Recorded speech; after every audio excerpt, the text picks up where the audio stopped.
My name's Kyle Weiss. I'm a physio at Coast Physio Sports Health, and we thought it'd be a good idea for me to kind of have a chat to everyone at the moment, given that we were fortunate enough to be the first team across the line last year. We managed to just sneak under the 12-hour barrier, which was quite a dramatic finish for us because we didn't think we were going to get there towards the end and managed to scrape under with about 30 seconds to spare. So we thought this would be a really good time for me to kind of chat through just some tips and tricks and things that we put in place for ourselves to try and run these times that, hopefully we can impart on that knowledge to people who either they've done it before and want to improve on their time, or it's their first time doing the event and just want to survive it and get to that finish line as best that they can. So obviously as a physio myself, I've got that side of things because I get to see all the mistakes people make with their training and things leading up to it as well, the errors people make with taping and things as well. So a couple of things that I just wanted to start off with people that are now thinking, all right, we've got a few months leading into Kokoda, how can I optimize what I'm doing at the moment, try to make sure I'm not making any mistakes. So obviously training consistently is the biggest thing. That's one thing that the guys that I run this with as well,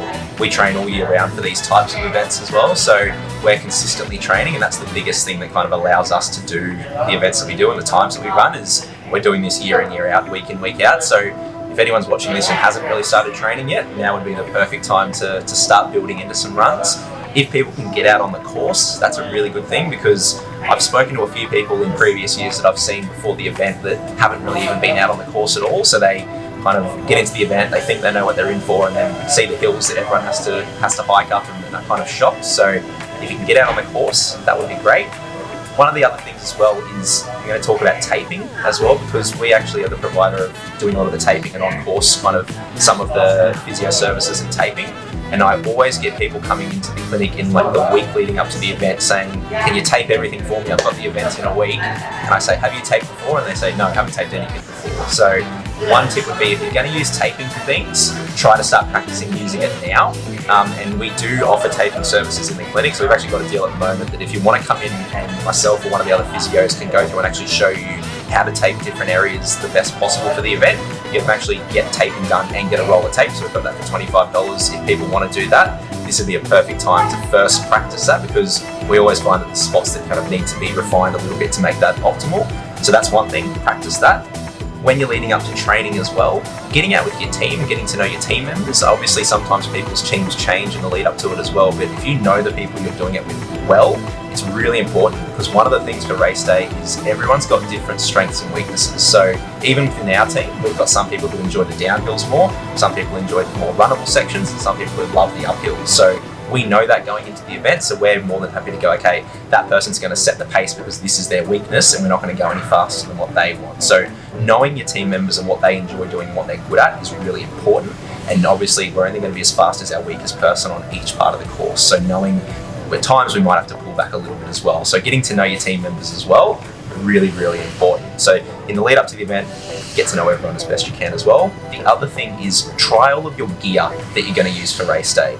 I'll never forget, we were out at the checkpoint at halfway maybe 3 or 4 years ago, and I had someone come to me and say, my shoes are too small, can you do anything for that? And at that point there is nothing I can do for that. So if you're going to try new shoes, socks, any type of gear as well you pack, make sure you've tested it all in the lead up to the event, because quite often there'll be spots that chafe, things that just don't fit well, who don't work well, and you want to work that out in training, not come race day. So make sure you've tested all of your gear in the lead up to this event as well. That's kind of the overall things leading into the event that people can kind of get better at. And then I wanted to go through a few tips that we use as a team on race day, because there's a few things that we probably put in place before we even start to ensure that we can get through the event in that time and hope that nothing goes wrong, because as people who have done this before will know, if one person has a really bad day, the rest of the team's going to have to be waiting around for them, and it kind of affects everyone's experience as well. So one thing we really do is we sit down before the event and we all say, okay, we need to be really open at communicating in this event. So we have kind of set check-in times, which we'll have where one or two of us will kind of designate ourselves as the people that are going to check in on everyone. And every half an hour or so, we'll go through and say, okay, how's everyone feeling? Is anyone starting to work a bit hard? Has anyone got any sore spots? How's everyone going? Have you been eating? Have you been drinking? Because one thing you'll always find is there'll be someone in your team who goes, oh, I'm not really feeling great, but I'm not going to tell them because I think I'm going to be okay, and I'll be okay. I'll come out of the other side of this okay. They don't tell anyone they're not feeling great or something's sore. They push through until they just can't go on anymore. And then that's when they tell their team that I'm really struggling. So being really good open communicators really regularly through the first half of the event is really crucial, because if someone starts to hurt a little bit, that's when you need to take things easy or give them a bit of time to rest as well. So that's one thing we really put in place. The other thing, you've got to fuel yourself really well for this event. So I always say to people, you've got to fuel early and often. Quite often in this event, there's the excitement of the start area. You go through that first hour and you think, oh, I haven't had anything to eat or drink in this first hour because time just flies by right at the start. Really important, if you're going to be fueling, start early and often. And sometimes I get people to set an alarm even at the start of their event, so it hits half an hour or 45 minutes in and it goes, okay, we're already half an hour in, we need to make sure we're getting some type of calories in. So for the people that are going to be out there for, we're talking 24, 30, 36 hours, you're going to consume a lot of calories over that time, which is one of the good parts about being out there for a while. You get to eat whatever you want, but you need to start that early so you're not trying to catch up later in the event, because what we often see is people just run out of calories, have no energy, and they end up just barely being able to walk the last few hours of that event. So that's a really good tip for race day as well. One other thing we do is we actually write out a little bit of a plan for our crew when we get to checkpoints about what we want at each of the checkpoints, because we all think we'll be feeling really good and coming in and knowing and thinking straight and knowing what we want, but you'll get into the checkpoint and you'll forget everything. You'll leave the checkpoint and go, oh, I forgot this, this and this. So what we do is we write a little list of things that we think we're going to need or everything we might need. We give that to our crew people, and we generally have one person for each of our runners that looks after them, and they'll come down and they'll look at the checklist and go, rightio, you need this, this, this and this, and they'll have it ready for us.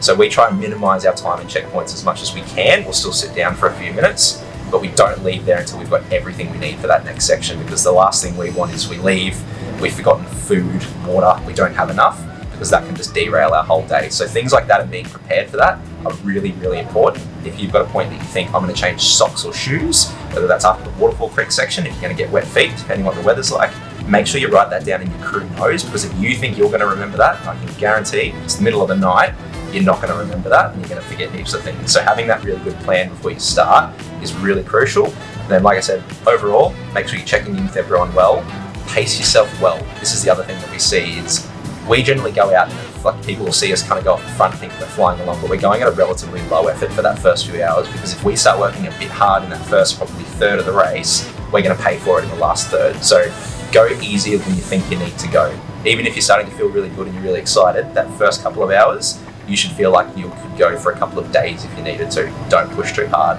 And above all else, get out there and enjoy it.